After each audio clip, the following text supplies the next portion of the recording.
Children and adolescents aren't just miniature adults with smaller stomachs. They're still building the foundational architecture of their immune systems, brain networks, and gut microbiota. That means the food they eat doesn't just fuel their bodies, it shapes them. And when that fuel is primarily high-fat, ultra-processed, and nutrient-poor, the long-term consequences can be disproportionately harmful. The developing gut-immune-brain axis is exquisitely sensitive during these years, making young people far more vulnerable to the damaging effects of poor dietary habits than most adults realize. Let's start with the gut. In early life, the intestinal barrier is still maturing, especially during infancy and early childhood. Tight junctions between gut epithelial cells are more permeable, the mucus layer is thinner, and immune regulation is still learning what's friend and what's foe. This makes the gut more responsive but also more reactive to dietary influences. A high-fat diet in this context doesn't just cause temporary inflammation, it can program the immune system to operate in a more inflammatory state for years to come. The balance of microbial species established in childhood has a lasting impact on how the gut and immune system co-develop. In fact, children's gut microbiota is still assembling well into adolescence. The types and proportions of bacteria present are highly influenced by diet, environment, antibiotic exposure, and stress. When saturated fats and ultra-processed foods dominate, the microbiota shifts toward lower diversity and increased populations of LPS-producing, inflammation-prone bacteria. This microbial imprint can persist into adulthood, predisposing individuals to chronic inflammation, metabolic disorders, and mental health issues, long after their eating habits change. In essence, a junk food-heavy childhood doesn't just make kids hyper, it may silently install a long-term inflammatory operating system. Meanwhile, the immune system is undergoing crucial developmental steps during childhood and adolescence. Tolerance mechanisms are being fine-tuned, innate immune cells are calibrating their sensitivity, and adaptive immunity is still learning how to distinguish between helpful microbes and harmful invaders.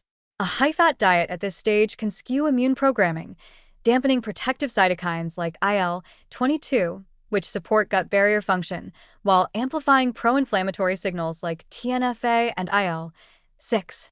The result is a gut environment that becomes chronically reactive, more prone to leaky gut, and less capable of maintaining microbial balance. And then there's the brain, perhaps the most alarming point of vulnerability.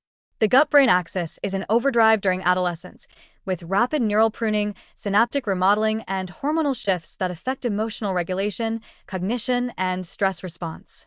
When the gut is inflamed, say, from repeated high-fat, low-fiber meals, it sends pro-inflammatory cytokines across the blood-brain barrier, activating microglia and altering neurotransmitter pathways.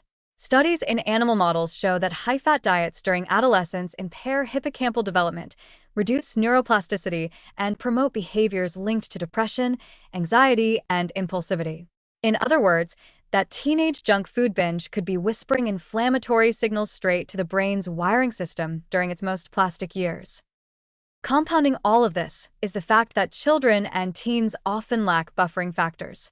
Adults who eat poorly may still benefit from earlier years of healthy diet, higher microbial diversity, or a fully matured immune system. Kids who grow up on ultra-processed diets don't have that buffer. They're essentially trying to build a complex immune and neurological infrastructure with subpar materials.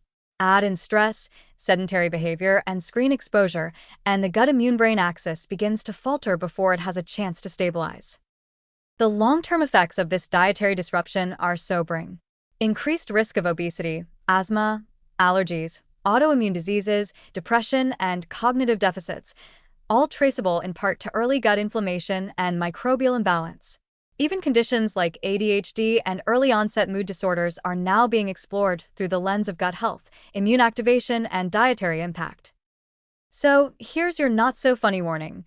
If childhood is the software installation phase of human development, then high-fat, nutrient-empty diets are like corrupt files. They don't just crash the system in the moment, they leave behind glitches that last into adulthood. What looks like harmless snack food might actually be uploading chronic inflammation into your child's future. The solution? It's not about banning all treats or instilling food guilt. It's about giving the developing gut the raw materials it needs: fiber-rich fruits and vegetables, fermented foods, healthy fats like omega-3s, and occasional fasting from ultra-processed junk. A gut that's allowed to mature with support rather than sabotage is far more likely to produce a resilient immune system, a balanced brain, and a lifetime of better health. Because, unlike adults, children don't get a second chance at development. And their guts aren't just adjusting dinner, they're shaping destiny.